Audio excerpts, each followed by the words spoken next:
Welcome to Beneath the Wing. Just like air passing over the wing of an aircraft provides lift, the people we meet can also give us lift in life by sharing their stories of strength and success, connecting us all. Beneath the Wing explores the stories of the men and women connected with the Minnesota Air National Guard's 133rd Airlift Wing. This special series is dedicated to our airmen's first-year stories. Hear from our wing's newest members, from enlisted aviators to electricians, aircraft maintainers to medics, and all jobs in between. These airmen have transformed from high school students to dedicated and involved members of the 133rd Airlift Wing family.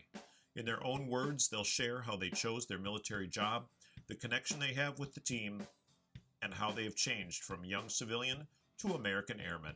I'm your host, Wing Command Chief Mark Legvold.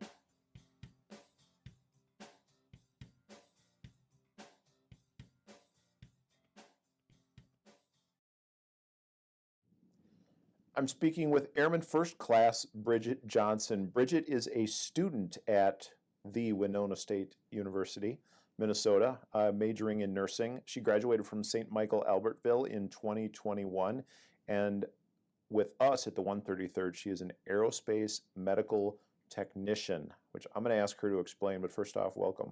Thank you. Thank you for having me. Absolutely my pleasure. I'm excited to get to know you and hear your story a little bit. So, Bridget, what brought you to the Minnesota Air National Guard?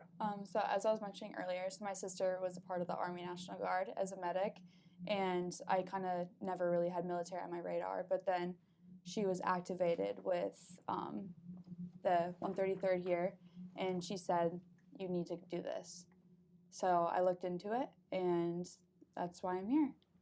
So when she said you need to do this, you need to do the Air National Guard or you need to do the Guard? Air National Guard. What was the convincing thing? I just really enjoyed. So she got me in contact with now Staff Sergeant Bartosh, but I was talking to her about her training, and it was a lot of it translated a lot to the nursing side of things and not so much combat. So that was really appealing to me, just because I was like, oh, this works with what I'm already doing now and what I want to do. And then just hearing those experiences and then the benefits that come with it for school was very intriguing to me. And then I just kept talking to her about it. And then it was one of those things where I was like, if I don't do it now, then I'm going to always end up regretting this decision if I don't choose to do this. Yeah, so you said it's not necessarily a combat role. You're more into the taking care of people if they really get hurt. What does an aerospace medical technician do? So there's a bunch of different jobs that entails with that. So we have the GMU, the clinic over there, so you can do immunizations, lab, all of that type of stuff. And so I'm a part of SURF-P, and I do hot zone triage. What is SURF-P? So that's our chemical, environmental, bio, hazard warfare type stuff. So I'm, like I said, a part of hot zone triage. So let's say a chemical leak were to happen or something like that, we go in and provide care to people, but we would be fully in hazmat suits, essentially. Mm-hmm. It's the best way I can explain it, and provide care under those circumstances. So just a lot of practices with that. So you are getting good at and getting proficient in Yes. practicing some of those medical field care of Yes. human being kind of things, but you do it in a fully encapsulated hazmat suit? Yes, correct. That's some challenge. Yeah. I've had only a few experiences with it, so it's definitely still a learning curve for me and getting used to it, but it's really exciting because, like I said, I've done a lot more clinical on the civilian world with my job. So having this new challenge is very exciting to me. So, Bridget, when I introduced you, I said you are a student at the Winona State University. And you're majoring in nursing. Do you have a job too? Yes, I do. What's I your actually job? have 2 different jobs. I work at a nursing home, assisted living, independent place. I used to work at one all throughout high school, kind of why I got intrigued into healthcare in the first place. So I was a CNA there. Certified nurse assistant. Yes, correct. Gotcha. So that's more bedside. And then as I transitioned to school, it's with the same company that I was with before, so it was an easy transition. So I still do that. So I mainly work with dementia patients, so in the memory care unit. And then I also started working at Winona Health. Sounds like you stay pretty darn busy. Yes, I do. How do you find balance between a very, very rigorous academic program and a part-time job and serving your country in the Air National Guard? It's been very stressful, I'd say, like transitioning, but I feel like I work the best under pressure. So kind of having lots of things to do like allows me to like we actually just had a personality test this morning, like the 4 lenses, and I'm a gold like through and through, like no doubt, because everything has to be like 3 different planners. Like I got a planner for my birthday and I was like so giddy and excited. So I think just for me, like just being very like detailed and like I don't give myself a lot of room to slip up. So I think that helps me stay balanced. And then when I do have like my free time and stuff like that, I really enjoy it because I don't get it all the time. Certainly. So you respond well to stress and pressure. And let's just think back to what Bridget was like when she signed up for the Guard in February of 2021. It's 2 short years ago. Yes. And then you left for basic training November of that same year. So there was this time between the winter and the late fall where you were coming to drill, right? Yes, I was. Not in uniform yet. Correct. What was that like for you? And then we'll get into, hey, what was the stressful like at basic training? Honestly, I felt more stressed leading up to going to basic training just because I had no idea what to expect. So I was finishing high school and everybody's like getting excited for college and all of that stuff. And then they started their first semester, like everybody around me. And I felt like that was very, like, I was in a really like lost place. And I was like, well, did I make the right decision? And I mean, going to that, like, I'm really glad I did do this. But just that in between period, I was just trying to like focus on like, okay, what can I do now to like best prepare myself for not only basic training, but like my life after that. So I feel like I was just focusing a lot like on my fitness, especially because that was like the one thing I like really knew I could take control of. And then just kind of like enjoying my last moments is honestly a teenager and not having to live by myself yet, still living with my parents and having those luxuries. Kind of nice still living at At home. Yeah, absolutely. So everybody left for college right around that August Yep. time frame, and you didn't leave for basic training in Till November. And that was kind of a tough little couple months, huh? Correct. But then we put you on a plane. We sent you down to Lackland Air Force Base in Texas. And now the stress starts, right? Yeah. How did you respond to that? What were your first couple days of basic training like? I like don't really remember it, so it was like kind of a blur. Yeah. I mean, I like thought to myself so many times, like, this is how I'm gonna act, like, because you know you talk to people and you're like, oh, I'll be so prepared, whatever, and it was not that case because everybody's experience is just so different, which I feel like is kind of the great thing about it because you just never know until you're in that position, and I feel like the first week was just a lot of like kind of keeping my head down, and then all of a sudden I like looked up and I'm like best friends with the girl next to me, and we kind of joke about it now. And she actually just visited me, so I mean, make lifelong friends there. But we're like, I don't remember how we became friends. Like all of a sudden, it just happened. So I think for me, I just kind of like kept my head down and like did what I was told the first couple days, and then everything kind of fell into place. And then I was able to kind of like step up into like different roles throughout basic and just like making those relationships and like making the most out of my time there. You know, when you talk about a role at basic training, I think dinner roll because I'm kind of hungry right now, but you got jobs while you were there. Yes. What are those jobs teaching you? What were your jobs at basic training first off? So I was in the latrine, which nobody wanted, but I am like a... That's military for bathroom. Yes. Okay, so gotcha. I like am a clean freak and like it was very like detail specific. I mean, like everything is, but we had to like wipe the metal stalls and make sure there was no dust on that. And I think I perfected that to a T. So just, they try to teach us like, I know, you got to just focus on the small things to be able to do the big things. So with all of the different jobs that you have, I mean, just focusing on what you can do like at a smaller level, and we all build together to be able to sure like that you're going to complete the bigger mission. And all the time too, they would just try to like throw us off and like give us, you know, like smaller time limits, or they'd come in and like just mess up everything that we cleaned, and then we have to like clean it up again. But so it's like frustrating, and I think a lot of people like cracked underneath that, but I kind of knew like they're trying to break us down to see how we're going to react. So that was, I don't know, it was easier for me to work through once I like that clicked in my brain. So they weren't just being mean people. Yeah. There was a purpose behind Yeah, there was that. a purpose. And you saw that pretty early. Yeah. How did you get did you get a chance to lead other people through that, seeing the bigger picture while you were down there? Yes, definitely. How'd you do that? I mean, just talking to them, like, because I feel like sometimes there were some people who were like, you don't get this, like, come on.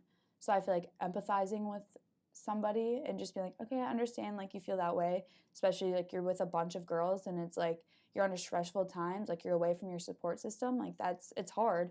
And I think just kind of building those connections, and like we did goodnight hugs like every night. So I would go around and give everybody like a hug goodnight. So I think I just got really close with a bunch of people. So then once you kind of like form that relationship, it's like you want to like encourage each other, and it's easier to listen to one another to like go through that. You made lifelong friends down at Mhm. basic training. Yeah. Eventually, basic training ended for you, Yes. and you got a chance to go on to a technical school through Correct. the Air Force. What was that experience like? How did you get first off from Lackland, and then where did you go from there? So I went straight 20 minutes across town to Fort Sam Houston, which was an Army base. So, well, like joint. So there was Navy, Army, and Air Force, and it was basically like all Army, and then just little one Air Force dorm. So that was kind of funny because my sister, who I mentioned earlier, she was there, so she was able to come like on base like after my graduation, and she was like, "This is so weird," like kind of giving me like the down low of like where everything kind of happened. So that was kind of insightful to have. Like my first weekend there, kind of got a little mini tour as somebody who used to go there. But going from basic to tech school, it depends. Some people fly out, but like I said, mine was a 20-minute drive. So just got on a bus the next morning and kind of just left. And then all of a sudden we showed up at these dorms, and the first thing they said to us, like, we got off the bus and they were like, take a deep breath.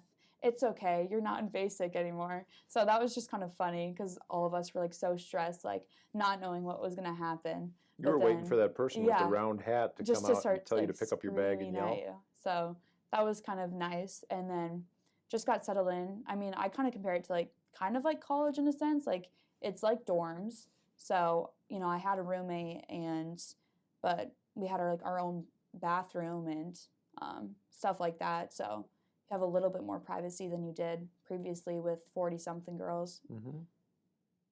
When you got in there, you said it's kind of like college. Yeah. You were there, you were learning the basics of being an aerospace medical technician, Yes. being a med tech, right? Yes. So there was a lot of patient care. Yeah. So there's like two different portions of it. Okay. So the first like couple weeks, it's kind of like waiting for your classes to actually start. So we did like a TCCC course, like that was more like in depth. So What does TCCC mean? that's tactical combat care. Okay. So we did like learning how to put tourniquets on and like wound management and stuff like that. So that was really cool to do. And then we actually started our course. So I'm a nationally certified like EMT, which is another perk of like going through this program is like I'm recognized nationally. So on the civilian side, I'm able to do this job. Now hold on a second, Bridget. You're in the military, right? Correct. And you get a national level certification? Yes. For how much?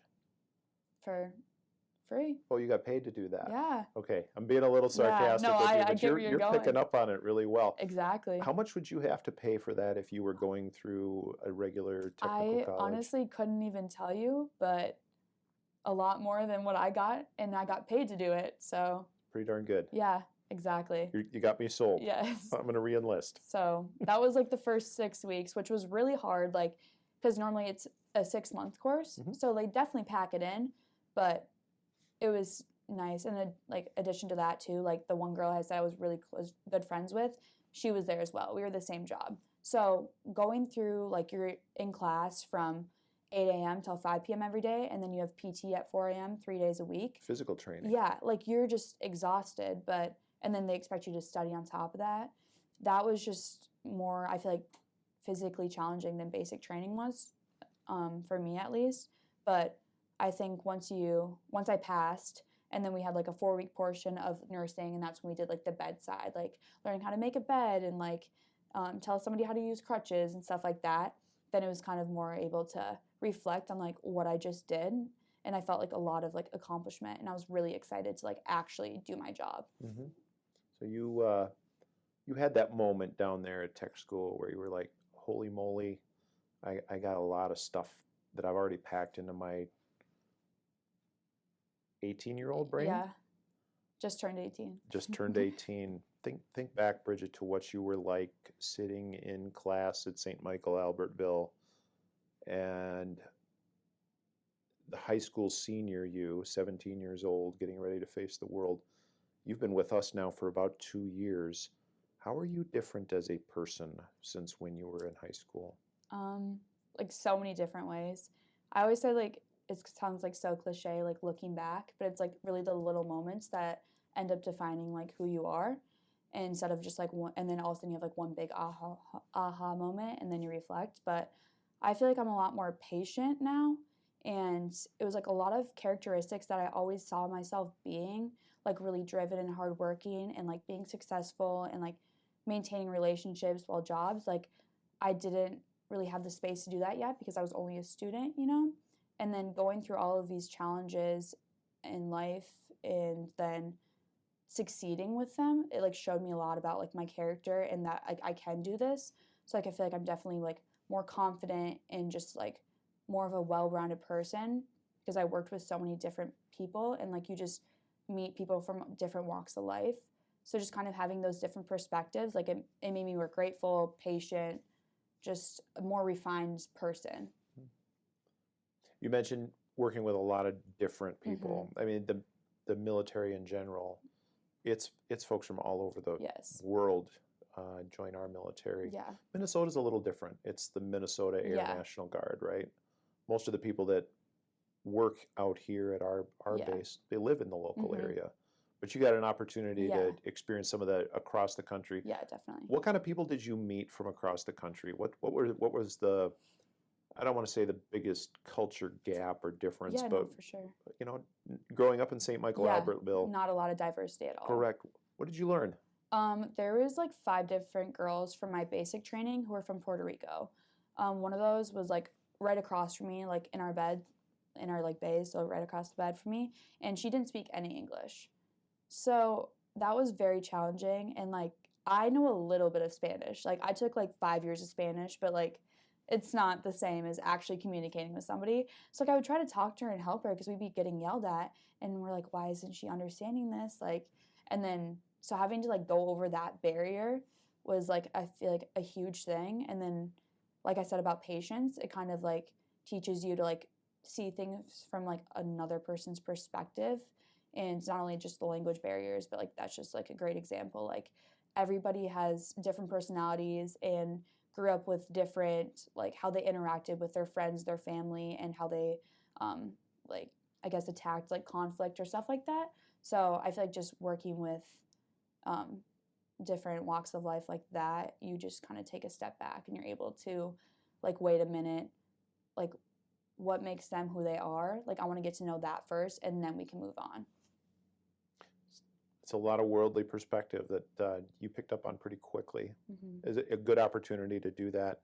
What was the most fun thing that you experienced while you were either at basic training or tech school? And I'm just going to say tech school because basic training is not that much fun, right? What was the funnest thing that you got to experience down at Fort Sam Houston? Oh gosh, I was able to do like a lot of cool things because I got super close to everybody in my class, but I feel like, oh gosh, this is hard actually. I just feel like when we did like simulations for the TCCC, that was really fun. So we got to do like a simulation of like providing care for somebody, and like having that technology and doing like cares that like seem really real was like really fun for me. Sounds like good learning opportunity. Yeah, definitely. And obviously a lot of fun. Was it all, you mentioned PT in the morning, some mornings, and then class until 5. What did you do on the downtime out at Fort Sam? I feel like we ate a lot of food. So once you're able to go off base finally, It was like every Friday. I feel like we always ended up going to Texas Roadhouse. So I guess that could be like my fun thing too. That was like our celebratory place to go. So we'd go eat a lot of food, and then we would go shopping a lot. That sounds very like girly of us, but we went to like the Quarry Market a lot, and it was like probably like the best thing to like feel like a normal person. Yeah, So basic training is kind of that culture shock where you're Yeah. not at mom and dad's house anymore. You're in the military, and you don't necessarily get out of uniform Yeah. right away. yeah, There's phases to that. yeah. Wearing civilian clothes the first time was like so weird. And I remember like texting my friends a picture, and I was like, "This is so weird." And they're like, What do you mean? Like, it's not that weird." And I'm like, "No, it is." Not quite getting it right. Um, being with us for 2 years, Mhm. what's the biggest thing that you feel, the biggest hurdle, or the biggest thing that you've accomplished that makes you proud? I feel like just being here, honestly, and having the tasks that I do, because I feel like it's very challenging coming in, at least from my perspective, of everybody in the medical group is very like highly trained professionals, and like if it's like an honor to work besides them, but a lot of them are very far into their careers, and I'm very young and just coming straight from high school, and like kind of viewing them like we're doing the same job, a lot of them. That is like a very cool thing for me, and initially it was very hard for me to kind of view that, because I was like, I haven't started school at all, like for my degree for nursing. Like, I just feel very behind, but I think it was more of like a mental hurdle, not so much like a physical one to jump over. How did you work with a lot of highly accomplished people, and you're like you said, they're far into their career. A lot of them have been serving out here for 10, 15 years, and here Yes. you are straight out of high school. When people think of high school, that there's social Yeah. strata in high school, the cliques, Yeah, right? exactly. Do you feel that same sense out here working with all these older folks, well-experienced people? What's that atmosphere like? Definitely not. I think it's just like a different type of, we're like in two different parts of our life, but I'm still able to connect with them. And like I said, we're still doing the same job. And I think that's like one of the great things about the Guard is there is like such a difference in our lives and like an age gap, but I still know I can like go to them and talk to them about personal things. And since they are so far in their career, I'm able to look to them and like ask them for assistance and like how to grow with myself, because I want to continue to be better. You mind sharing the best piece of advice you've gotten so far? I think it's mainly just like they always tell me like future like my education, just like continue to further my education, like never stop learning. Like, and it goes both ways. Even if you do like promote and you're in a high position, you still got to get feedback from those beneath you, and I think that's a very like crucial thing to realize from early on. So with all these, older, well-experienced folks giving you that kind of advice, Bridget, where do you see yourself in 4 years? So hopefully finish nursing school, Hopefully get my degree. so, right? Being here, I was looking to commission potentially while having my nursing degree, but I was kind of going back and forth because there's also like travel nurses in our unit, and I've always wanted to do travel nursing. So I think it would be a very cool opportunity to still be serving here as enlisted and then being a travel nurse on the civilian side. What does a travel nurse do on the civilian side? So basically just you can pick up different contracts wherever, but kind of go to state, or you can go internationally and work at a place for 6 weeks, 12 weeks, 18 weeks, kind of pick up and go wherever. It sounds like some good flexibility. There's definitely a bonus. So Brittany explained there's commissioning might be a different path for you. Exactly. And when people join the military, normally they come in and they enlist, which do you take an oath and you sign up for 6 years. Commissioning is a little bit different. We recognize the degree that you have, and we let you leave a little bit sooner as a commissioned officer, right? So just a little bit different path.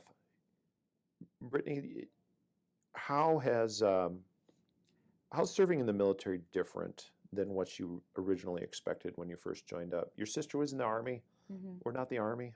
We're a little bit different. But what's been the biggest surprise? So I feel like everything is just like different than I could have pictured, but I think it goes further just like the commitment you do make. Like I feel like I really embody it now. Like I never realized truly like I mean everybody just says oh it's like a weekend commitment, but it's so much more than that. So I think just like the relationships I've made and then like with that like additional duties and trainings like you just have such great opportunities all over the place. So I think it just opened up a gate to like want me to like further push myself and personal life and career, civilian side and military. When pushing yourself, military career, civilian career, school career, how has your organization out here, the medical group, helped you balance your school and your military obligations? Has that been a struggle, and have they helped? Like yes and no. I haven't ran into too many conflicts since most of like our larger trainings are in the summer, but I will just try to get all of my work done like ahead of time. Like if for drill weekends, like I will just make sure I have everything ahead of time and I'll communicate that with my professors. And then being here, if I have like a really stressful week or something like that, I will just communicate that with my supervisor. And for the most part, like I have good open communication. So as long as I'm voicing like what I'm going through during that time in my life, it's been pretty like be able to accommodate that. Awesome. Is this something that you would recommend to other people? Yes. Why? 100%. Okay. Just going back to like everything I said before, it's just an experience that you can never get back, and it really enhances you as a person. And I feel like it just makes you kind of take a step back and reflect on your life. No matter, I mean, I was young, but like no matter how old you are, like you're just able to reflect on what you have done and what do I want my life to look like in 5-10 years. If you don't start now, then when are you going to do it? So it's kind of just taking that initiative. And once you're in it and you're kind of going through like all the challenges and then you have these accomplishments, you like look back and you're like, I'm able to become a better, like whatever role you play in your life and others' lives, like you're able to become a better sister, mother, daughter, cousin, worker. Like it just helps enhance you as a person as a whole. I've been talking with Airman First Class Bridget Johnson. She works with our medical group out here. As an aerospace medical technician, she's also attending the Winona State University for nursing and is a graduate from St. Michael Albertville. Brittany, thanks for joining me on Beneath the Wing Thank you. Sharing your first year story. It's been great. Thank you. As always, thanks for joining me on Beneath the Wing, where those connected with the 133rd Airlift Wing, Minnesota Air National Guard share their stories of strength and success. We will be releasing a new first-year story each Tuesday and Thursday throughout the month of February, March, and April. If you think you are someone whose story could be a part of our Wings family here in Minnesota and are seeking direction for your next step in life, or you know someone who is, please explore our opportunities at 133aw.ang.af.mil and share these podcasts. If you're outside our local area but are still interested in serving in the Air National Guard in your state or territory, goang.com will get you started. That's goang.com. As always, I'd like to thank our public affairs section, especially Amy Lovegren, for her post-production and release work. I've been your host, Wing Command Chief Master Sergeant Mark Legvold.